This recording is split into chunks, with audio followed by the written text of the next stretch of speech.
9h, 11h, Europe 1 Culture Média. Philippe Vandel.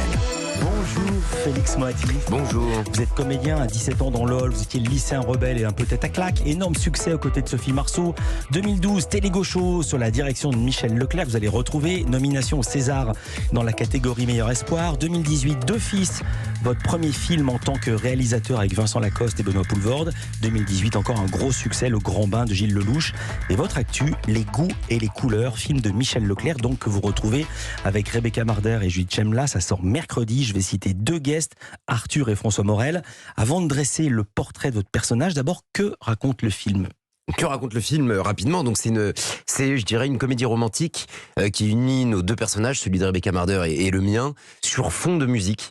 Et parce que c'est une jeune chanteuse et moi je suis l'ayant droit d'une chanteuse plus âgée dont elle se sent l'héritière légitime.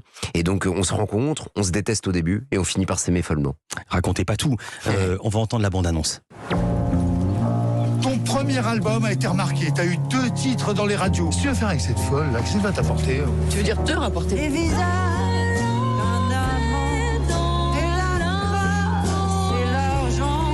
Allô? T'as signé quelque chose avec elle? Il y a 48 heures, tu disais que t'en avais rien à foutre de Darredjan. Oui, maintenant elle est morte, d'accord? Et la mort, ça a une plus-value. Et vous êtes qui exactement? Une grande admiratrice de votre grande tante. Comme vous êtes l'ayant droit, il faudrait qu'on voit ce qui serait le mieux pour sortir l'album. Je vous arrête tout de suite, moi je m'en bats les couilles de votre album. Mais vous avez pas le droit. Bien sûr que j'ai le droit, je suis l'ayant droit même. Je ne vois que des avantages. Que des avantages, un grand inconvénient. Devoir supporter ce connard. Tu m'as suivi jusqu'ici? T'espères quoi? Juste par quoi? T'enlever, casser la gueule à tous ceux qui t'approchent. Tu sais parler aux femmes, toi. Qui est votre personnage, Anthony de Noël? Comment vous l'avez abordé? Eh ben, le connard dont parle Rebecca Marder, c'est moi. Ouais. Et comment je l'ai abordé? Je l'ai abordé avec... Je trouve que c'est un enfant, en fait, le personnage que je joue. C'est quelqu'un qui est dans la brusquerie permanente, qui est dans le mouvement permanent, qui déteste la pesanteur, qui peut paraître impoli et tête à claque au début, mais c'est pour mieux masquer une forme de tendresse. Et je l'ai abordé avec beaucoup d'humour, en fait. J'avais l'impression de le connaître, ce type. Des goûts et des couleurs. Évidemment, il n'a pas les mêmes goûts que Rebecca. C'est la 3e fois que vous tournez avec Michel Leclerc, qui vous avait révélé dans Télégo Show. Il dit avoir, cette fois-ci, écrit le rôle pour vous, ce qui peut inquiéter, parce qu'il est très très fermé culturellement. Qu'est-ce qu'il y a de fermé en vous? Je sais pas, je pense pas que ce soit sur la question culturelle qu'il ait pensé à moi. C'est plus sur il s'est pas dit non plus, c'est un connard. Non, voilà. Donc, où est-ce qu'il a pensé à vous? Eh ben, il a pensé à moi, je sais. Hein, il trouve que dans la vie, j'ai ce côté, je cours partout, je suis en mouvement permanent. J'aime bien le conflit et la brusquerie, mais comme ça pour le plaisir de la discussion, quoi, en fait. Ouais. Et Anthony a ça, en fait. Voilà. Ça commence justement par une brusquerie, un conflit. On va entendre un extrait. Ça se passe le jour de l'enterrement de Darredjan, donc cette grande chanteuse qui est la grande tante de votre personnage, Marcia. Donc joué par Rebecca et son manager, c'est Philippe Rebaud, sont venus au cimetière alors qu'ils ne sont pas invités. C'est votre première rencontre. On ne peut pas dire que ça vous fasse plaisir de voir des inconnus. Extrait. Excusez-moi, vous êtes qui, vous? Pardon? Vous êtes qui? On est des amis de Darredjan. Des bons amis, même. Hein?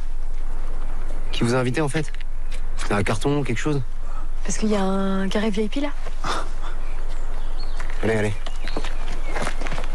On dirait qu'il n'y a personne. C'est parce qu'il a pas vu personne.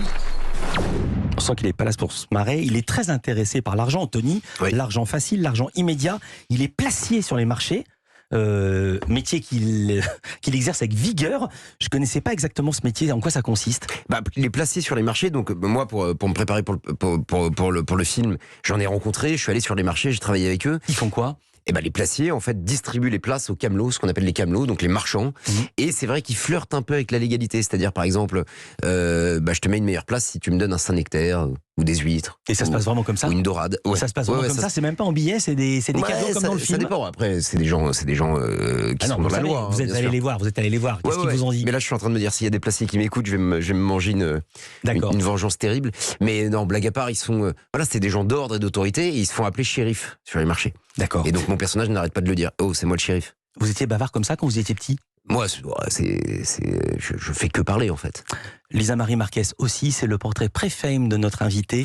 Félix Moati avec nous, Culture Média continue.